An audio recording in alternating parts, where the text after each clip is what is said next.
looking to distort your opponent's future and pave way to victory, then it's time to sleeve up the new Bonney leader from OP07. And if you're looking for how to play her, here's everything you need to know. Bonney is a green 5-life leader with 5k power and a once per turn ability that says when your opponent declares an attack, you may pay 1 Dawn. Then, rest up to one of your opponent's leader or character cards. Like Perona from OP06, I absolutely adore this leader. It has such great, powerful bait-to interaction, but on top of that, it's the only leader in the game right now that directly interacts with your opponent's leaders. I mean, you can do so much good stuff with this and build around generically good cards and your own strategies because you're not priced into certain game plans with the leader, such as with Gecko Moria or Whitebeard, for example. But let's put it this way. Your leader, Bonney, can rest an opponent's leader or character to stop an attack. They can rest an opponent's character that's a blocker to prevent them from blocking on your attacks. Or you can rest those utility characters you can't seem to get down, like a Booster Nami for example, and make sure to remove it on your next turn. Plus, Bonney reignites the Supernova archetype, one of my favorite archetypes, to bring some great mid-range gameplay to those top tables. When it comes to deck building strategies, there's a lot of them, but two main ones have kind of come out ahead. One is a large threat, aggressive tempo-y strategy. The other one is your classic Fortress Kid build. We're going to go over first all the cards that are generically good because there's a large crossover before showing you some good examples of what these decks look like. First is Basil Hawkins, an extremely pushed character used to gum up the board while also being extremely hard to remove, even punishing your opponent for trying to remove it.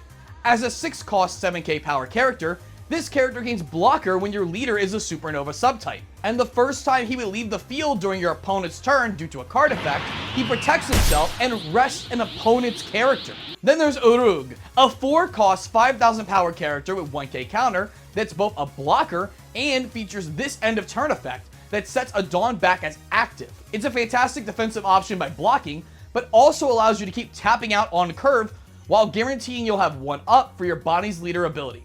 Plus, you can use it to swing at your opponent's leader and use the end of turn ability to have multiple Dawn up easier to play event cards. Then there's the real core of what makes this deck powerful, which is the 5-cost character suite. With your main ones being OP07's Jewelry Bonney, EB01's Cavendish, and OP01's X-Drake. Bonney is a 5-cost 6k power character with 1k counter that on play prevents one of your opponent's rested characters or Dawn from becoming active next turn. With this, you can stop your opponent from playing their bombs on curve, especially 10 costs, by hitting their Dawn. Kinda getting ready to drop a 10 cost, Mom? How about you stay at 9? Your RP Law opponent goes really low, let's remove just 1 more Dawn from that next turn and limit their plays. Or just target a character that's messing things up and take back the tempo by removing an attacker on your opponent's next turn, or keeping a blocker tapped down. Meanwhile, Cavendish is another great tempo play by letting you get extra resources essentially. He features the on-play and when attacking ability that says as long as your leader is Supernova and you have no other Cavendish on the field, he sets 2 Dawn back as active. Meaning, when you play him on your 5 Dawn turn, you still have 2 Dawn active for another play or to attach to the leader.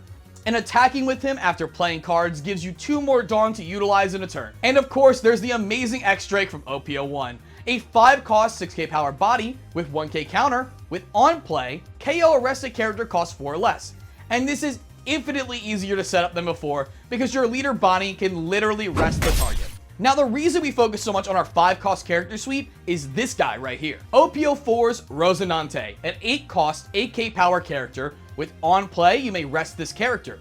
Play up to 1 green character card when it costs a 5 from your hand. So for 8 Dawn, you get 13 Dawn worth of characters plus their on play effects, all at the cost of resting an 8k body, which is not the easiest thing to get over, and you're playing an 8 cost and a 5 cost with big power. So power reduction removal and cost reduction removal is going to have a hard time battling through. Even more so thanks to Rosinante's second effect. It's an on your opponent's turn effect that prevents active characters with a base cost of 5 from being KO'd by card effects if he's rested. These are the core pieces to any good Bonney deck, and from there, you just need to decide on what your win condition is and what you're building towards in a match. That'll help you decide what other cards you should be playing. Like when it comes to Fortress Kid builds, you're obviously looking to lock down your opponent with an 8-cost kid from OP01. An 8,000 power character with Dawn equip 1 while rested, your opponent cannot attack anything other than characters named Eustace Captain Kidd. As well as pumping out a little extra value with his activate main ability, resting the character, to play 1 character with a cost of 3 or less from your hand. So to maximize this fortress, we want to generate value and lean into ways of punishing their attacks on our kid. So adding an additional searcher like Baby 5 and a top-end freezer like 10-cost Doflamingo just makes sense. Add in all the other Don Quixote 2K counters, a Rosinante blocker, and their zero-cost event, and we're really cooking around this Fortress kid. Plus, any Bonney deck is obviously playing the Supernova Searcher from Starter Deck 2, the 1-cost Bonney. And we've now made our 8-cost Rosinante searchable as well off the Baby 5. But if building walls aren't your thing, how about templing out your opponent with a flurry of large attacks? The 8-cost Rosinante alone already produces multiple large bodies for attacks. But we can also dip into other green favorites, like OPO6's Hody Jones, a 7-cost, 8,000 power rush character that can set up clean attacks at leader or your opponent's threats due to its on-play ability of tapping down up to 2 characters and or Dawn your opponent controls, just at the cost of a life.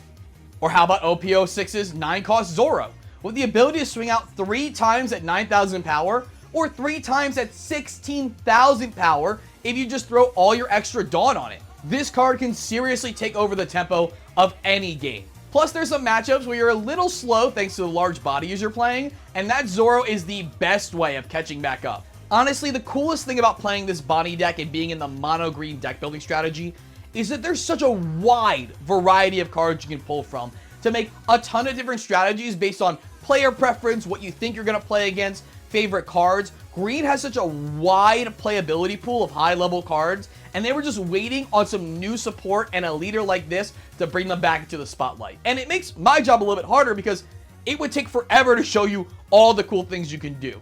But if you're looking for a place to start, check out this Bonney deck that took first place in a 64-player flagship in Japan. Or this one that got top 4 at a 297-player flagship in Thailand. You'll notice that these decks take good pieces from each of the strategies I introduced today and even blend them together to have so many more options. Like I said, the deck building strategies are literally limitless with this leader and the green card pool. And if you'd like to see more Bonney gameplay and learn more about how to play this leader, members of this channel get an exclusive live stream and later VOD the day we drop this deck guide public. They actually got this deck guide early too for supporting our content and helping fund such cool projects we have coming up. So if you want to support the channel, just hit that join button down below. But let me know in the comments what has you most excited about playing the Bonney leader and what kind of version you're going to play.